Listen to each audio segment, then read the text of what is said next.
Buonasera e benvenuti all'edizione pordenonese del telegiornale di Telefriuli. I sindacati pordenonesi della sanità chiedono al governatore Fedriga la risoluzione del contratto del direttore generale dell'azienda sanitaria Friuli Occidentale, Joseph Polimeni, per le mancate assunzioni di personale infermieristico e OSS che avrebbe creato non pochi problemi alla cura dei pazienti non solo Covid. La richiesta è stata firmata da 1500 dipendenti di ASFO. I sindacati vanno allo scontro frontale con il vertice dell'azienda sanitaria Friuli Occidentale e chiedono la testa del direttore generale Joseph Polimeni. Sono oltre 1600, 1500 delle quali di personale in servizio dell'ASFO, le firme poste alla lettera di CGIL, UIL, Nursing e RSU aziendale indirizzata al governatore Massimiliano Fedriga, con la quale si chiede la risoluzione del contratto di Polimeni. Noi chiediamo le dimissioni del direttore generale per come ha gestito tutto il 2020, lo abbiamo detto, ripetuto, abbiamo fatto presidi, abbiamo fatto scioperi, abbiamo fatto incontri con il prefetto per come non ha gestito purtroppo la sanità della provincia di Pordenone. La colpa grave sua è quella di non aver assunto personale per poter affrontare la pandemia, ma per poter affrontare anche l'ordinarietà della sanità di questa provincia. A sostegno delle proprie ragioni, i sindacati portano i numeri attuali raffrontati con quelli del passato. Il dato che noi possiamo dare è questo, che da quando le aziende della provincia si sono unificate, nel 2020 abbiamo avuto il numero più basso di dipendenti dell'azienda del Pordenonese. Abbiamo rispetto al 2018, che è stato il punto più alto, 121 operatori in meno, che corrisponde a più del 3% degli operatori. A fianco a questo abbiamo le 100.000 ore minimo di straordinario che sono state fatte durante il 2020, che se vogliamo estrapolare un dato ci viene almeno 60 persone che mancano. Diversi i timori per il futuro. Quello che potrebbe accadere in futuro è che il personale adesso che sta lavorando potrebbe trovare anche altri lidi migliori dove andare a esercitare, visto il trattamento che ha ricevuto. Stanno facendo l'impossibile per mantenere un alto livello di qualità assistenziale, ma gli operatori sono molto stanchi. Ci auguriamo che con il concorso per infermieri e OSS ci sia un'attenta valutazione e un aumento della dotazione organica in essere. E che quello del capitale umano sia uno dei nodi della sanità del Friuli Occidentale è emerso anche durante l'incontro all'Ordine dei Medici di Pordenone con il vicegovernatore Riccardo Riccardi. Capitale umano, digitalizzazione e cure intermedie sono delle criticità della sanità pordenonese e quanto emerso durante un incontro con il vicegovernatore con delega alla salute, Riccardo Riccardi, organizzato dal Consiglio dell'Ordine dei Medici Odontoiatri di Pordenone e tenutosi nella sede di Largo San Giovanni. Sappiamo che è un sistema sanitario in sofferenza, soprattutto per quanto riguarda le risorse umane. Il contenuto, il capitale umano è molto depauperato negli anni, ci sono pochi operatori e soprattutto si fa molta fatica a trovare il medico che possa entrare in ospedale ma anche nel territorio a sostituire il medico che va in pensione oppure a coprire eventuali spazi liberatisi negli organici degli ospedali. L'altra criticità è soprattutto quella di dare sviluppo alle cure intermedie, a quelle cure che si svolgono all'interno delle case di riposo, della RSA. È un anello mancante, uno strumento importante che serve per decomprimere la richiesta del cittadino per entrare in ospedale. Dal canto suo, Riccardi ha ricordato gli oltre 100 milioni di euro investiti dall'amministrazione regionale nella sanità pordenonese che, già da soli, ha affermato, spiegano quale sia l'attenzione che la regione sta dando a questo territorio. Riccardi ha poi assicurato che la regione intende ridurre la fuga e garantire l'attrazione della sanità del Friuli Occidentale e ricordato che quello del capitale umano è un tema che riguarda tutto il paese e che è necessario investire su digitalizzazione e su cure intermedie. Tutti i nodi di cui si terrà conto nel nuovo atto aziendale che sarà approvato dalla Giunta regionale e dell'applicazione del quale l'esecutivo sarà garante. Restiamo in tema di salute, gli industriali sono pronti a fare la propria parte per garantire le vaccinazioni anti-Covid in fabbrica. Questa è la mano tesa oggi alla Regione da Confindustria Alto Adriatico durante un incontro a Pordenone alla presenza delle sigle sindacali.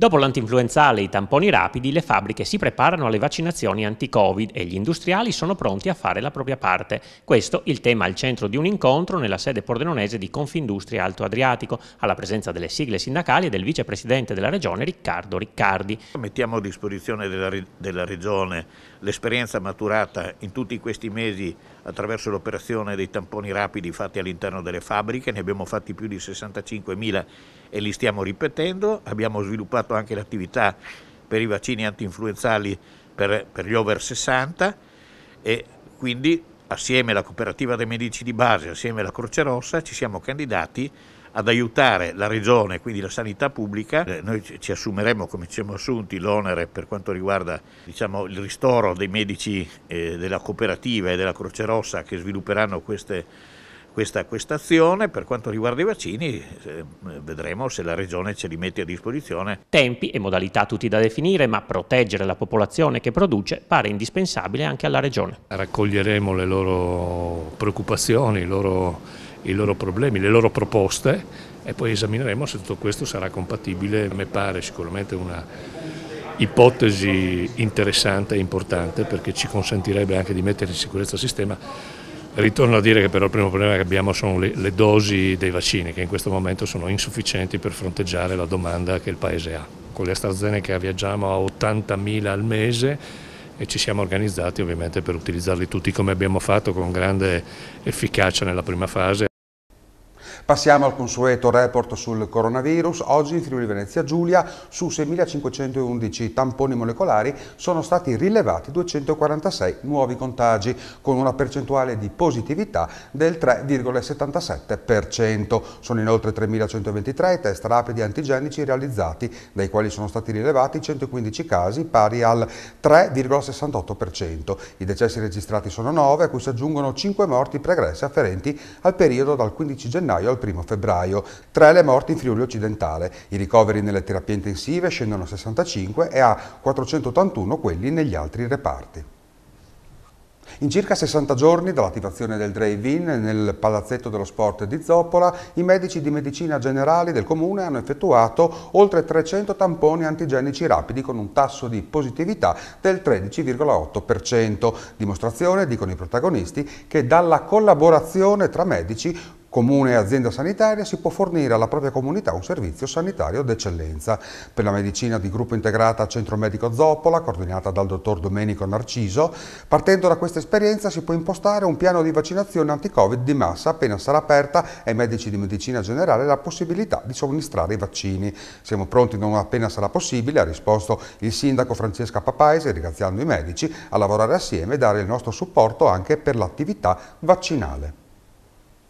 Passiamo alla cronaca. In 4 giorni i carabinieri della compagnia di Sacile hanno denunciato 5 persone per guida in stato di ebbrezza. 5 denunciati in 4 giorni per guida sotto l'influenza di sostanze alcoliche. Sono i risultati dei controlli effettuati dai carabinieri della compagnia di Sacile sugli spostamenti sul territorio. Il primo è un ciclista 55enne della città Sullivenza che alle 19:40 di sabato 6 febbraio si è scontrato su una pista ciclabile con la 2 ruote di un rumeno 35enne residente a Sacile. Il 55enne nello scontro è rovinato a terra fratturandosi la clavicola, mentre l'altro ciclista non ha subito danni. Chiamati sul posto, i militari dell'Arma hanno sentito i due che si incolpavano a vicenda, ma non hanno potuto stabilire eventuali responsabilità. Tuttavia, all'alcol test il ciclista più anziano è risultato con un valore di alcolemia di 0,97 grammi di alcol per litro di sangue ed è stato denunciato per guida in stato di ebbrezza. Nella stessa giornata è toccato a un 49enne di Aviano, la cui automobile si è schiantata su un muro a Marsure. Dai controlli dei carabinieri di Polcenico, il conducente, che ha riportato fratture guaribili in 30 giorni, è risultato avere un tasso alcolemico di 3,17. Domenica 7 febbraio sono stati denunciati per guida in stato di ebbrezza 2 militari della base USAF di Aviano, un 33enne e un 23enne, schiantatosi su un palo, ai quali è stata tolta sia la patente italiana sia quella statunitense. Infine, i carabinieri della stazione di Fontana Fredda alle 18:30 del 9 febbraio hanno controllato l'autovettura condotta da un 61enne del posto che zigzagava vistosamente sul rettilineo. Il conducente, in evidenti condizioni di ubriachezza, si è rifiutato di sottoporsi al test alcolemico. Per lui patente ritirata e mezzo confiscato. Chiudiamo con la giornata del ricordo dedicato alle vittime delle foibe e agli esodi istriano-dalmati, celebrata oggi a Pordenone. Il chiostro della biblioteca civica è stato intitolato a Norma Cossetto.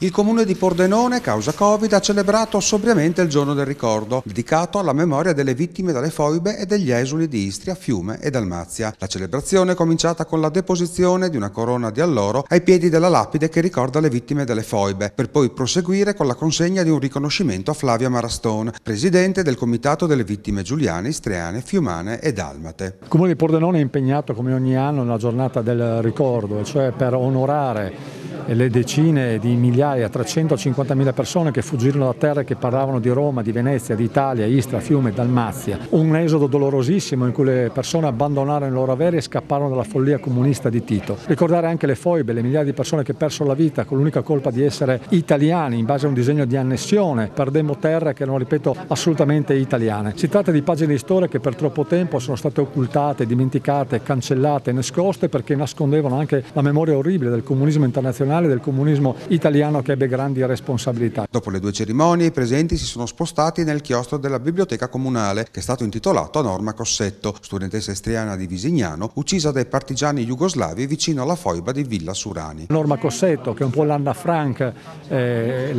dell'esodo, venne barbaramente torturata e poi uccisa dai partigiani slavocomunisti, stroncando le sue aspirazioni di diventare laureata, di potersi laureare. Venne riconosciuta meritevole della medaglia d'oro al merito civile Presidente della Repubblica e intitolandole un luogo di cultura onoriamo con lei tutti coloro i quali, ripeto, persero la vita in base ad un progetto ideologico assolutamente pazzesco. Aveva un torto, se così si può dire, lo dico tra virgolette naturalmente, era figlia del podestà che era ovviamente iscritto al partito fascista. Non aveva fatto niente del male a nessuno, ma era italiana e rivendicava la sua italianità. L'hanno presa, torturata, pugnalata, violentata e poi ancora viva l'hanno buttata nelle foibe. Alla cerimonia era presente anche Diana Cossetto, cugina di secondo grado di Norma. È importante ricordare la vicenda di Norma perché dietro al mondo di Norma si trova e si scopre un mondo fatto di orrori, di terrore, di paura, di morte e di oppressione. Quindi ricordare la figura di Norma vuol dire ricordare tutte le vittime di quella tragedia.